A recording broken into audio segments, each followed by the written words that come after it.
दानिश साहब, आपने ये साबिर भाई ने कल एक सर्जिकल स्ट्राइक करके तमाम कमेटियां जो बनाई गई थी AIMM की अहमदाबाद में, उसको ये कलम बर्खास्त कर दी थी। इसका पस मंजर क्या है, ये लोग जानना चाहते हैं। देखिए, एक्चुअल आप जो अल्फाजों का इस्तेमाल कर रहे हैं सर्जिकल स्ट्राइक, ऐसा नहीं है जी।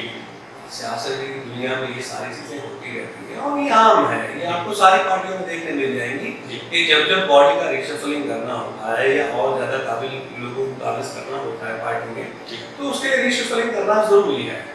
जैसा कि कॉर्पोरेशन के चुनाव के वक्त बहुत शॉर्ट टाइम था और उसको जैसे जैसे ज़रूरत होती गई वैसे वैसे पोजीशन देते गए और उसके बाद हमने जो उम्मीद की थी अमूमन उससे बेहतर रिजल्ट भी उसमें मिले। उसके बाद आप लोग इसका गलत मतलब निकाल रहे हैं कि इस तरह से बर्खास्त करके कुछ और इनके देरीना मकसद है, तो ऐसा कुछ है? देखिए, सियासी नादान लोग तो किसी भी बात का कोई भी मतलब निकाल सकते हैं। दरअसल सियासत में हर चीज़ के माने होते हैं और आपने अगर बॉडी रेजोल्यूशन का लेटर देखा है तो आप इंशाल्लाह नई बॉडी भी देखेंगे। जैसे कल ही किसी को अपॉइंट भी कर दिया बैरामुल्ला में, आपको याद हो तो? नहीं, उसमें खास तौर पर एक चीज़ बता दूं मैं आमीन के उससे कि आप देखिए बॉडी जो डिसॉल्व की गई है वो वही डिसॉल्व की गई है जो कॉर्पोरेशन के इलेक्शन के वक्त अलॉट किए गए थे। उसके बाद कॉर्पोरेशन के चुनाव के बाद जितने भी अपॉइंटमेंट्स हैं वो कंटिन्यू है और उसमें वो चल रहा है। नहीं, मतलब ये कॉर्पोरेशन के इंतखाब में जो आपने बहुत अच्छी अल्हम्दुलिल्लाह जीत पाई हासिल की, जैसे आपने बताया था कुछ वक्त पहले के 50 सीट आपने शायद 50 में से 24 आप लेकर आए, तो ऐसा नहीं लगता कि इस पर बिना मेहनत करे एक वैसुद्दीन साहब का चेहरा था तो वो सबसे आपको बिना मेहनत करे बहुत कभी ताकत लगाए हुए आपको मिल गई, एक बैठे बिठाए आपकी लॉटरी लग गई, ऐसा भी लोग कह रहे थे। ये कितनी हद तक सही है, इस पर जरा वजाहत कीजिए। देखिए, लॉटरी की बात ऐसी है कि हम तो मुसलमान हैं उस्मान भाई, और हम एक अमीर के पीछे चलने में, एक इमाम के पीछे चलने का हमारे पास तो 1400 साल पुराना कॉन्सेप्ट है। और मामला ये है कि उसमें हम उम्मती हैं, ये भी खुशी की बात है कि मोहम्मद सल्लल्लाहु अलैहि वसल्लम की उम्मती हैं। तो जिस तरीके से वो हमारे रिलीजियस लीडर हैं, प्रॉफिट है, इसी तरीके की तरह से पॉलिटिकल लीडर्स की अगर बात की जाए तो हर पार्टी के पास अपना अपना एक आइकन है और उसी के माध्यम से चुनाव लड़ते हैं। अगर कांग्रेस की बात करें तो उनके पास है, भाजपा की बात करें तो उनके पास है, इसी तरह AMI उनके पास असदुद्दीन ओवैसी साहब है। और सबसे पहले आमीन के माध्यम से एक और बात मैं कह दूं, आज हमारे नेशनल प्रेसिडेंट साहब का जन्मदिन भी है, तो बहुत बहुत मुबारक हम आपसे भी चाहेंगे कि आप मेरे भी तरफ से मुबारक भूल लीजिएगा। एक और सवाल पा जाता है कि आपके मुखालिफ गिरोह ने ये भी इल्जाम लगाया कि साबिर भाई का एक पुराना ताल्लुक रहा है बीजेपी से भी, और हो सकता है कि बीजेपी का कोई खुफिया एजेंडा इसमें लागू करने का इनका इरादा है, वो सबसे इस तरह की रिशफलिंग कर रहे, तो ये बात का कौन से कितने हद तक सही है? देखिए, मैंने जब से सियासी शहूर पाया है उस्मान भाई मैंने गुजरात के अंदर में वाहिद 2 लोग ऐसे देखे हैं, अगर मुसलमान MLAs की अगर बात की जाए तो उस्मान गनी दिवड़ीवाला साहब, बारेजिया साहब और उसके बाद साबिर भाई काबलेवाला साहब, ये तीनों MLA रह चुके लोग हैं और ये वो लोग हैं जो हमेशा अपने काम के लिए जाने जाते थे और बेदाग हैं। इनके ऊपर कभी आपको इवन साबिर भाई के ऊपर आपको कभी करप्शन के चार्जेस नहीं मिलेंगे और बिना सियासी एक्टिव होने के बावजूद भी AMI के तो रियासती सदर तो वो अभी 2 महीने 3 महीने पहले बने, लेकिन MLA ना रहने के बावजूद भी साइलेंटली वो जितना काम कर रहे थे, आप इन्वेस्टिगेशन करिएगा तो आपको पता चलेगा। तो उन पे ये बेतुके इल्जाम लगाना मुझे नहीं लगता कि इस बात में कोई दम है, और अगर किसी के पास कोई सबूत है तो वो आए। लेकिन मैं बहुत दावे से कह सकता हूँ कि साबिर काबलीवाला जैसी छवि के लोग जो हैं वो हमारे माशरे में कम है और अच्छे लोगों की सराहना आपको करनी पड़ेगी। मुखालिफत इस दुनिया में सबकी होनी चाहिए, मेरी भी होनी चाहिए, हमारे नेशनल प्रेसिडेंट भी कहते हैं उनकी भी करिए, सबकी होनी चाहिए, लेकिन उसका एक तरीका है, उसका एक मयार है। आप उस मयार से गिर के हट के बात करेंगे, अगर आपके पास कोई एविडेंसेस है, कोई प्रूफ है तो आप लाइए, तब तो बात ठीक है। बिना वजह किसी पे बहतान लगाना ये किसी मोमिन का काम तो नहीं हो सकता। दानिश साहब, ये आज कल ये जो पार्टियों की जो तमाम कमेटियां रखी है बर्खास्त कर दी, तो उसके और आप भी एक तर्जुमान थे, शमशाद खान भी तर्जुमान थे, तो आज आपकी पार्टी में आज के दिन में क्या हैसियत है ये समझना चाहते हैं? देखिए, मैं तो हमेशा से ही मेरी ये सोच है कि मैं जहाँ कहीं भी रहा हूँ, आइडियोलॉजिकल बहुत लॉयल्टी के साथ रहा हूँ। AIMIM जब गुजरात में आई, तब से मैं अपने आप को एक अपना सा कार्यकर ही समझता हूँ। रियासत के सदर हमारे साबिर भाई हैं, वही हमारे आज लीडर भी हैं। नेशनल प्रेसिडेंट हमारे ओवैसी साहब हैं। पार्टी के अंदर में जो कोई भी जिम्मेदारी दी जाएगी, उसे बाखूबी निभाने की कोशिश करेंगे, इसमें कोई दो राय नहीं। मैं कल भी उसका सदमेंबर था और आज भी उसका मेंबर। आज भी मेंबर कैसे रखे हैं? एक और सवाल पर आ जाते हैं कि अहमदाबाद के इलेक्शन में आपकी पार्टी ने अच्छा खासा कांग्रेस को खदेड़ा और एक अच्छी खासा एक हिस्सा हासिल किया, लेकिन उसके बाद ये देखा गया कि कांग्रेचुलेशन मोड में आ गए पहले तो। उसके बाद ये देखा गया कि जो आपके जो उम्मीदवार लोग हैं वो पब्लिक की उम्मीदों पे इसलिए खड़े नहीं उतरे कि वो अपनी कुर्सियों पर बैठ के आजकल गर्म कर रहे हैं और आवाम से कोई ताल्लुक नहीं रखा। तो इस पर आपका क्या कहना है? देखिए, ये जो इल्ज़ाम है, मुझे लगता है कि इन इल्ज़ामों में बहुत ज़्यादा मुनाफे नहीं है, क्योंकि अवाम के बीच में तो हमारे जितने भी कॉर्पोरेट इलेक्टेड हैं वो तो हैं ही, उसके अलावा के भी जो लोग हैं, जो लोग कैंडिडेट की हैसियत से काम कर रहे थे, वो लोग भी बहुत एक्टिव तरीके से काम कर रहे हैं। और जहाँ तक मैं कहूँ तो हमारे पास तो 95% वही लोग थे जो लोग बिना चुनाव लड़े भी काम कर रहे थे। इसलिए उन पर ये इल्जाम लगाना कि वो काम नहीं कर रहे हैं, तो चाहते कि मैं फिर से कहूँगा कि कुछ लोग होते हैं डिससैटिस्फाइड लोग, असंतुष्ट लोग होते हैं, दुनिया में सब जगह होते हैं।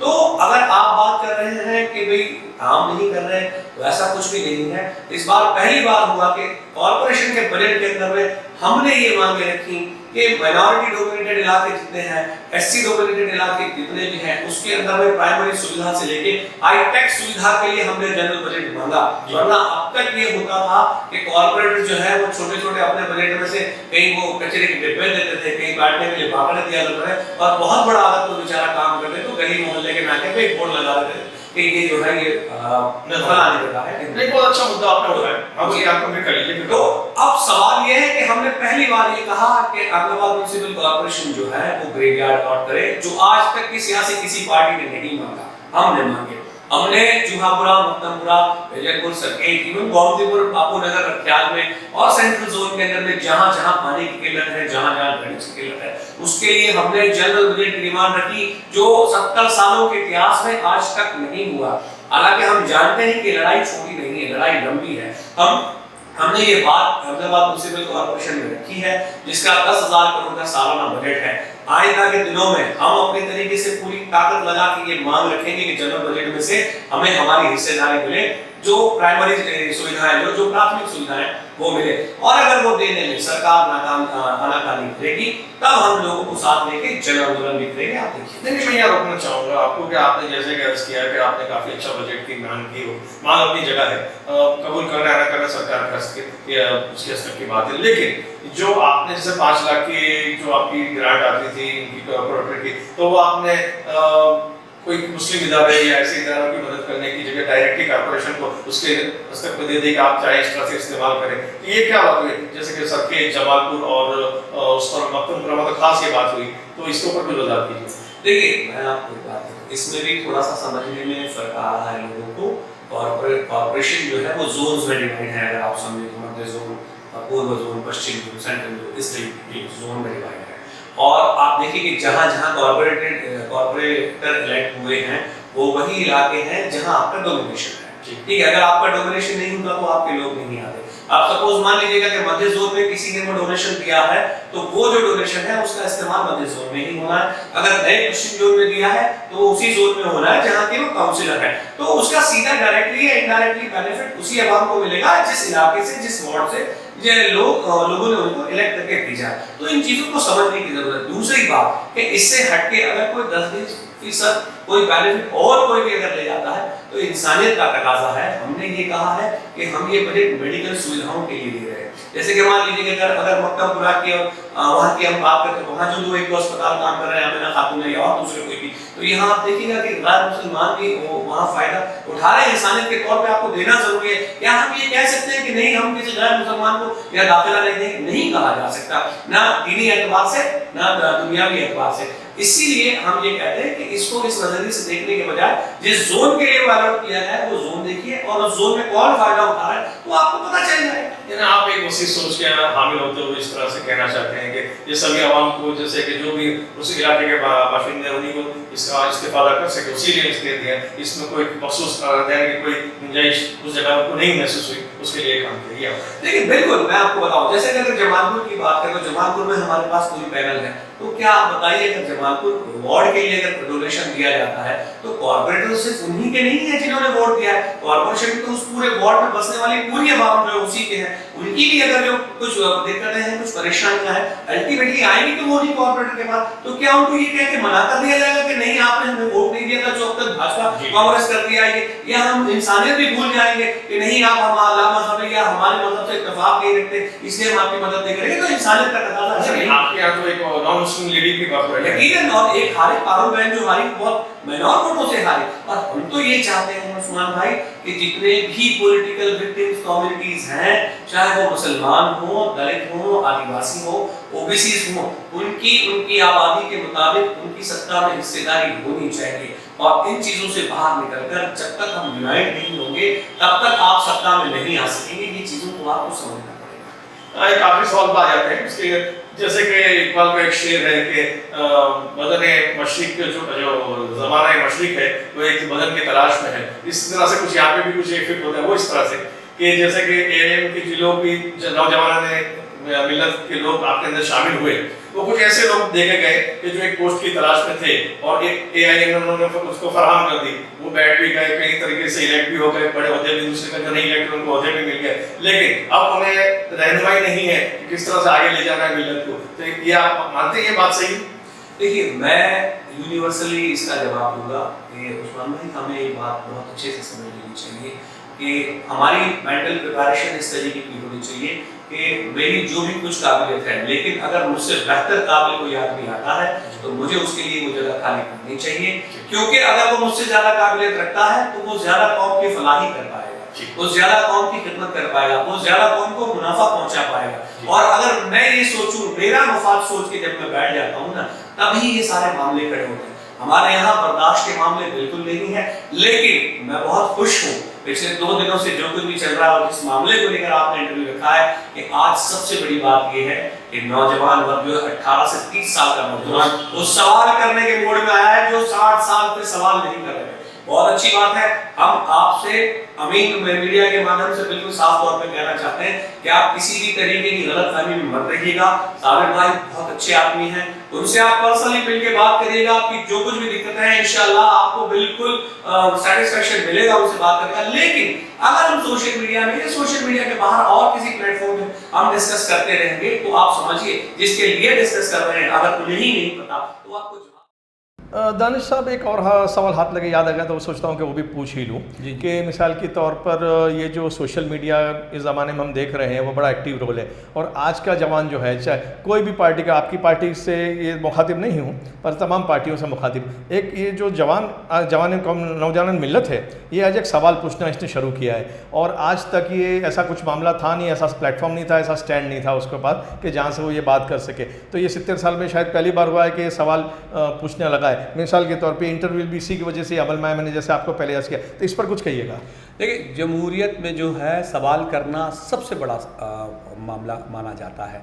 वो सवाल चाहे आप हुकूमत से करें, चाहे आपके इलेक्टेड रिप्रेजेंटेटिव्स हों उनसे करें। और हमारे यहाँ जिस तरीके की सियासी तरबियत दी जाती थी उसमें ये कहा जाता था कि भाई जो सियासी रहनुमा आपके हैं, इलेक्टेड जो हैं, उनसे सवाल नहीं हो सकता या नहीं किया जाता था। ये पिछले 10 साल पहले तक इसी तरीके का मामला था। लेकिन आप देखिएगा कि हमारे यहाँ 2005 के बाद जिस तरीके की सियासी बेदारी आई, जो आपको याद हो तो 2007-2008 में मूसा असवा कब्रिस्तान का जो पूरा मामला था, उसमें बहुत छोटे छोटे लोग थे, मैं भी था उसमें शामिल।